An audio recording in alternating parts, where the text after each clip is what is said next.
Mengapa Karyawati bisa menjadi korban saat komplotan begal mencari lawan untuk tawuran? Untuk membahasnya sudah bergabung bersama kami Kapolres Metro Bekasi, Kombes Pol Gideon Arif Setiawan, dan kriminolog Monica Margaret. Selamat sore Pak Gideon dan Mbak Monica. Selamat sore Mbak. Ya, saya ingin bertanya ke Kombes Pol Gideon terlebih dahulu. Pak Gideon, apakah seluruh pelaku pembegalan dan pembunuhan ini telah ditangkap atau ada yang masih buron hingga kini? Terima kasih. Sebelumnya saya mengucapkan bela sungkawa yang sangat dalam kepada keluarga korban dan kita bisa melakukan penangkapan terhadap 2 dari 3 pelaku dan salah satu di antaranya memang masih DPO atas nama AS atau Tile atau Mangap. Mungkin dalam kesempatan ini juga saya mohon izin untuk menyampaikan gambar DPO-nya, Mbak. Ini adalah salah satu tersangka yang kemudian kami tetapkan sebagai DPO dari 3 tersangka yang sudah kita identifikasi. Ya, seperti apa profil pelaku, apa aktivitas mereka sehari-hari dan kabarnya ada yang masih di bawah umur ya, Pak? Betul Mbak, jadi dari 3 tersangka, 2 diantaranya adalah di bawah umur dan memang salah satu tersangka utama yang merupakan eksekutor adalah seorang residivis. Dia pernah dihukum, divonis 7 bulan dalam perkara yang sama, yaitu pencurian dengan kekerasan. Dan identifikasi kami, data-data yang ada menyatakan bahwa setidaknya kelompok ini dengan bermain dengan berbagai kelompok itu terlibat dalam 5 perkara yang sama. Artinya kasus yang sama, yaitu pencurian dan kekerasan dengan modus menggunakan senjata tajam dan melukai korban. Ya, jadi para pelaku ini membegal dan membunuh korban secara spontan ya Pak saat gagal mengikuti tawuran? Untuk kasus ini ya, jadi mereka setelah berputar-putar kemudian inisiasi muncul untuk mencari korban yang diinisiasi oleh tersangka N, kemudian berpapasan dengan korban pada saat itu dan karena panik maka terjadi pembunuhan. Ya, bagaimana pembagian tugas para pelaku saat beraksi membegal dan juga membunuh korban? Mereka bertiga, yang satu itu sebagai joki, kemudian si tersangka N ini adalah sebagai eksekutor, dan yang berbonceng 3 itu yang sekarang masuk DPO adalah turut melakukan dari peristiwa tersebut, Mbak. Apakah para pelaku ini dalam pengaruh minuman keras atau narkotika saat beraksi, Pak? Memang sebelumnya dari keterangan yang bersangkutan menggunakan obat daftar G. Tapi setelah kita lakukan tes urin, karena sudah berlangsung lebih dari 2 hari, setelah laboratorium sudah negatif. Tetapi dari keterangan tersangka nanti akan kita kembangkan dari mana dia mendapatkan daftar G tersebut. Bahkan kita akan jadikan tersangka juga manakala kita melakukan pengungkapan ini. Ya, saya ingin beralih ke Mbak Monica Margaret, kriminolog. Mbak Monica, lagi-lagi para pelaku yang gagal melakukan aksi tawuran kemudian melakukan aksi kejahatan lain. Bagaimana Anda melihat kasus ini, Mbak Monica? Ya baik, seperti yang dijelaskan oleh Pak Kapolres tadi ya, Pak Gideon, bahwa memang ada faktor penyebab gitu ya, bahwa kenapa sih akhirnya awalnya mereka ingin melakukan tawuran, janjian gitu ya bersama dengan rekan-rekan yang lainnya, tapi karena ada pengawasan patroli kepolisian pada saat itu gitu ya dari kepolisian Resort Bekasi gitu, apa namanya kalau nggak salah ada timnya ya, Satgas Presisi.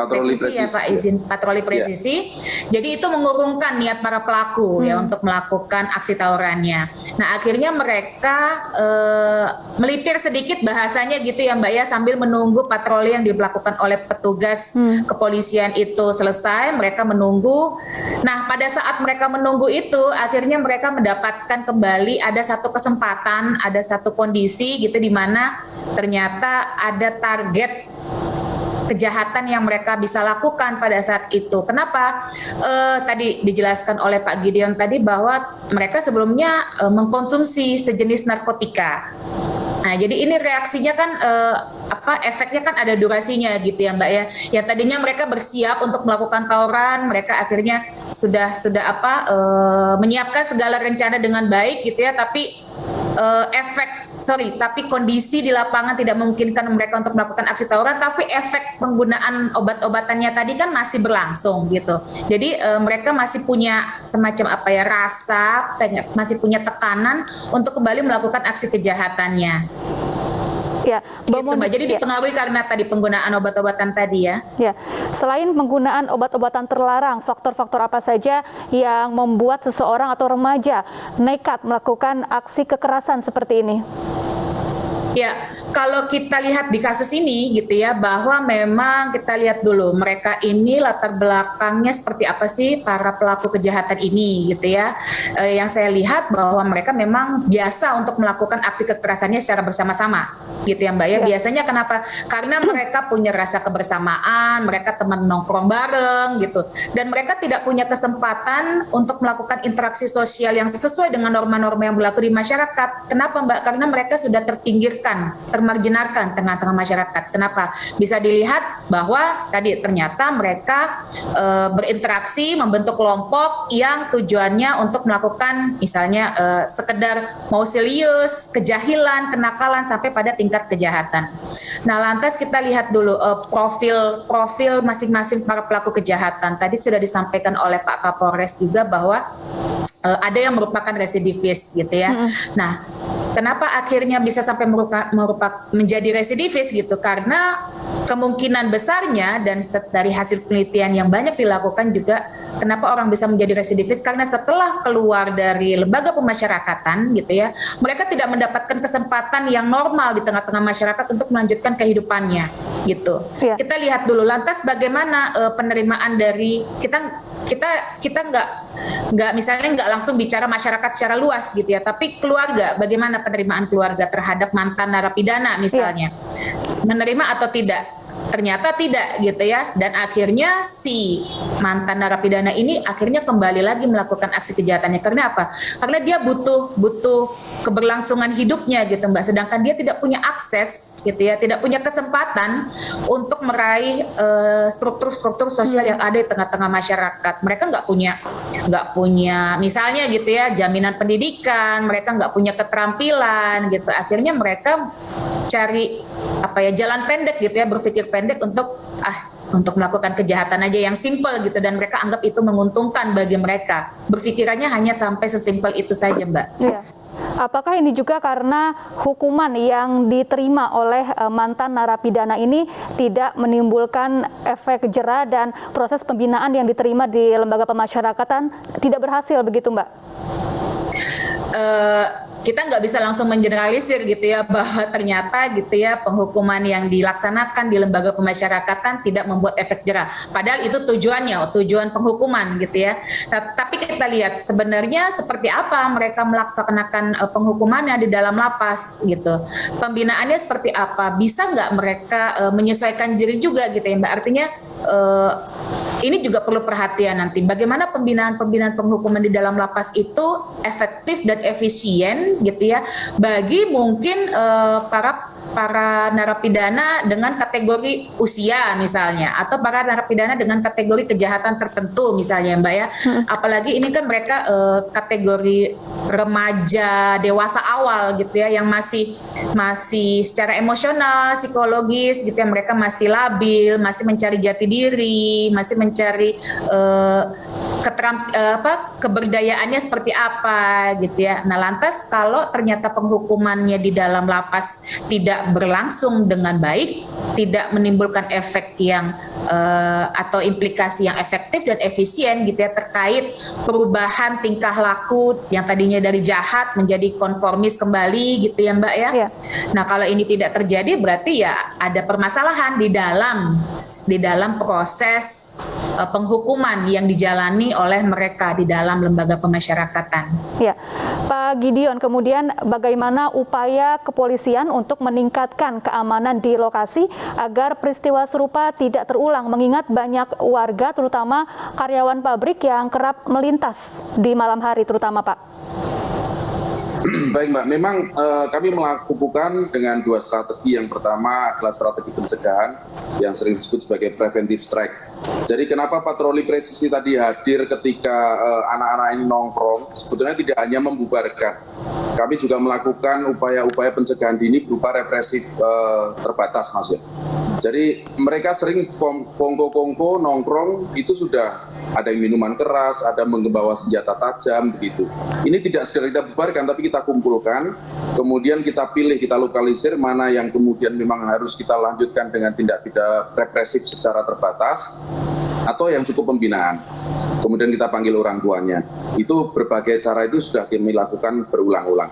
Kemudian yang kedua tentunya kami juga menyarankan preventif yang sifatnya infrastruktur. Setidak-tidaknya kalau semakin banyak mata yang mengawasi, mudah-mudahan itu juga akan mempersempit kesempatan yang mereka gunakan. CCTV itu kita sering mengingatkan pada lokasi-lokasi tertentu, kita ingatkan untuk ditambah. Kemudian yang berikutnya adalah berkaitan dengan represif. Kami tetap melakukan upaya-upaya pengungkapan secara cepat. Kebetulan kami sangat didukung oleh tim dari Polda Metro Jaya, dari Direktorat Data Umum, itu berkaitan dengan pengumpulan data-data lapangan maupun scientific data yang kita kemudian bisa melakukan pengungkapan relatif lebih cepat. Demikian. Iya, 2 dari 3 pelaku sudah berhasil ditangkap. Apa jerat hukum yang dikenakan kepada para pelaku, Pak? Pasalnya konstruksi hukumnya 338 atau pembunuhan, kemudian pencurian dengan kekerasan. Baik.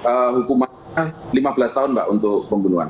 15 tahun. Baik, Mbak Monika, upaya apa yang harus dilakukan baik oleh orang tua atau keluarga, kemudian instansi pendidikan dan juga pihak kepolisian agar tidak ada lagi para remaja yang nekat berulah brutal begitu, Mbak?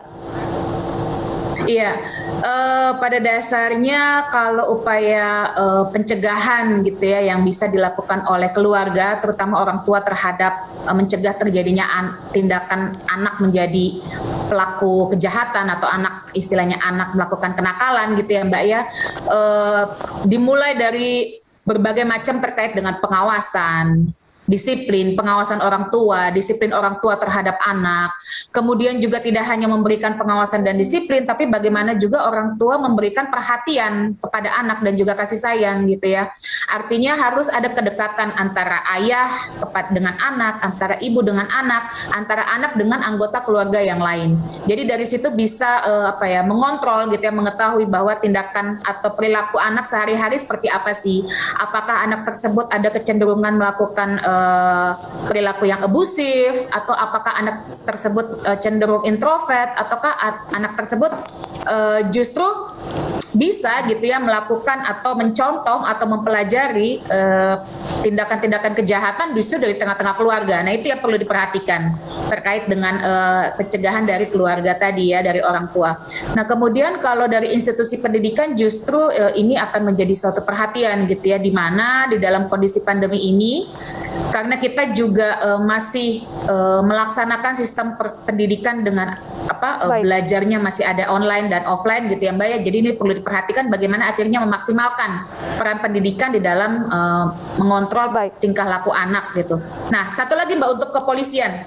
Tadi saya berbincang sedikit dengan Pak Gideon bahwa ini penting untuk aparat kepolisian gitu ya, sekaligus sebagai pelaksana penegakan hukum, tapi juga harus melakukan pencegahan Mbak terhadap jenis kejahatan yang terjadi. Gimana caranya ya, melakukan kerjasama dengan masyarakat terkait dengan hotspot mana sih yang jenis kejahatannya tinggi, lalu masyarakat diajak berperan serta, plus nanti ditambahkan tadi penggunaan teknologi terkait dengan pengawasan dan surveillance itu Mbak. Baik, terima kasih Mbak Monika Margaret, kriminolog, dan juga Kombes Pol Gideon Arif Setiawan, Kapolres Metro Bekasi, telah bergabung bersama kami di iNews Sore.